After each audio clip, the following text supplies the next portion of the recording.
Hello everyone, কেমন আছো? আশা করছি সবাই খুব ভালো আছো, আমিও ভালো আছি। তো আজ হলো সেই দিনটা, বোনের বিয়ে। তো সেই দিনকারই ভিডিওটা আজকে আমি দিচ্ছি। অনেক লেট হয়ে গেল। অ্যাকচুয়ালি আমি বাড়ির থেকে এসে দেখছিলাম যে ও বৃদ্ধির জন্য বসে পড়েছে। হ্যাঁ, তো বৃদ্ধির জন্য ওইদিকে বসে পড়েছে, আর ওদিকে সোনা কাপড়েরও লোক চলে এসেছে ওদের পরের বাড়ির থেকে যাবার জন্যে। তো আমার একটু গলাটা ভেঙে গেছে, তাই কথা বলতে খুব সমস্যা হচ্ছে। জানোই তো, সবারই বিয়ের বাড়ি গেলে একটা ঠান্ডা লেগেই থাকে আর কি, সেই অবস্থাটাই আমার। এদিকে সোনা কাপড়ে যা যা লাগে সব এনেছিল ওরা, আর এদিকে অজহরে কান্না করছিল জেঠি।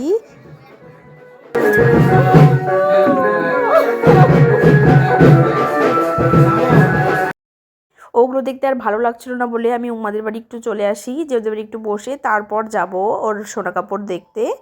তো এদের বাড়ির চেরির সাথে তোমাদের একটু দেখা করিয়ে দিই, যেটা খুব কিউট আর খুব ভালো। তারপর আবারও চলে যাই ওদের বাড়িতে সোনা কাপড় দেখতে। এটা ওর দেওর এসেছিল ওকে সোনা কাপড়টা দিবে বলে, সঙ্গে আরও কয়েকজন এসেছিল। তো সোনা কাপড় ওই দিবে, তোমরা দেখো।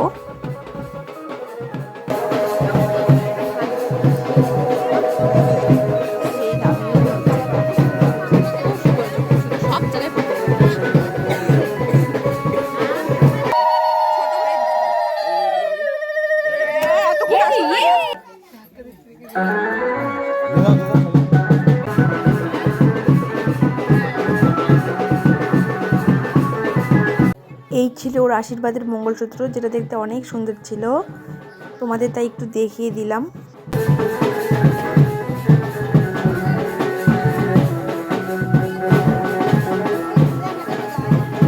ওর সব রিচুয়াল পূরণ হওয়ার পর আমি চাই একটু ওর সঙ্গে দেখা করতে, কথা বলতে, যে ওর কেমন ফিল হচ্ছে। ওর খুবই ব্যাড ফিলিং ছিল, কারণ ওর মা কান্না করছিল।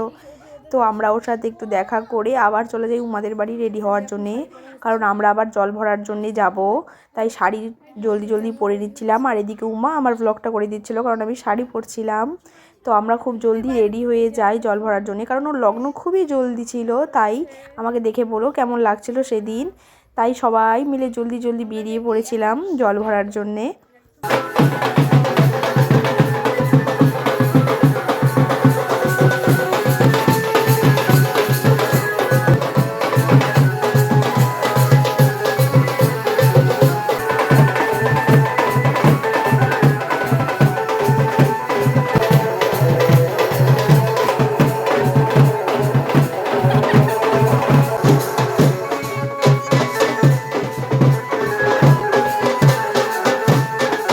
তো সবাই মিলে একটু গল্প করে বোনের সাথে একটু ছবি তুলে আবার বেরিয়ে পড়ি জল ভরার উদ্দেশ্যে। আমাদের সবার কাছের ঘাট তো একটাই, সেটা হলো স্কন মন্দির, সেখানেই যাচ্ছি। এটা হলো গীতুর আর এক বৌদি, এটা হলো নিজের বৌদি, নিজের দাদার বৌদি। একটু সবার সাথে পরিচয় করিয়ে দিলাম।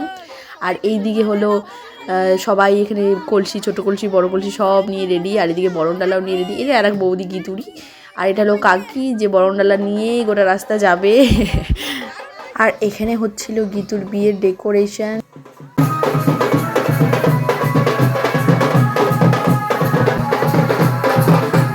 সামনে দিয়ে আর একটা বিয়ে যাচ্ছিল, ওই দেখো লোকটা ঢোল বাজাতে বাজাতে যাচ্ছে, তার সামনেই বিয়ে বাড়ি আর একটা গেল। তাই আমরা এদিকে সবাই দাঁড়িয়ে পড়লাম যে ওরাই আগে যাক।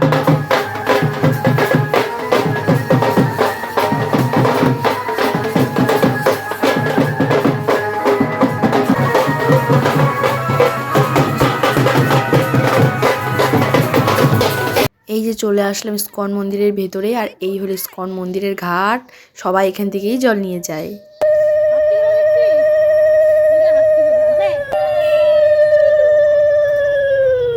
আমার ছেলেকে দেখলি রে?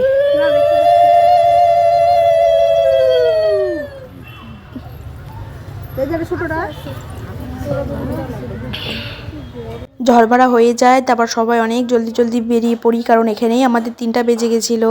তো সবাই অনেক জলদি বেরিয়ে যায় বাড়ির উদ্দেশ্যে।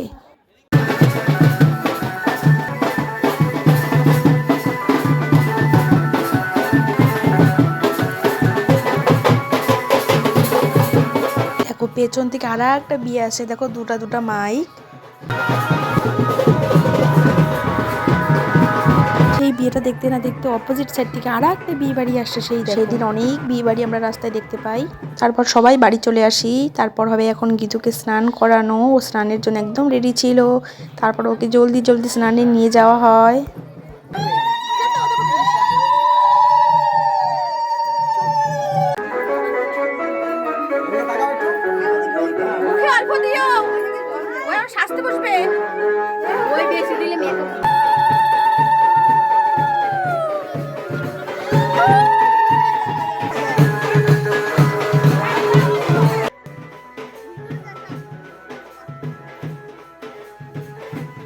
স্নান দেখার পর আমরা চলে যাই সবাই একটু খাওয়া দাওয়া করতে। তো খাওয়া দাওয়া করে আবারও ওদের বাড়ি আমি চলে যাই একটু। কেচি লাগবে, ছিঁড়া যাচ্ছে না। তারপর চলে যাই উমাদের বাড়িতে। জিপসি আর একটু গোলাপ ওখান থেকে নিয়ে এসেছিলাম যাতে রাত্রেবেলা লাগাতে পারি। তো এদের বাড়িতে একটু ড্রেসটা চেঞ্জ করে নিয়েছিলাম, কারণ অনেকটা রাস্তা হেঁটে যেতে লাগবে, অসুবিধা হবে। সেই জন্য আবারও চুড়িদার পরেই আমি বাড়ির দিকে রওনা হই। তো এরপরে রাতের ভিডিওটা আমি অন্য আলাদাভাবে দিব, কারণ অনেক বড় হয়ে যাচ্ছিলো ভিডিওটা। সেই জন্যে যদি এই ভিডিওটা ভালো লেগে থাকে তোমরা লাইক কমেন্ট শেয়ার করে দিও। তো দেখা হচ্ছে পরবর্তী ভিডিওতে।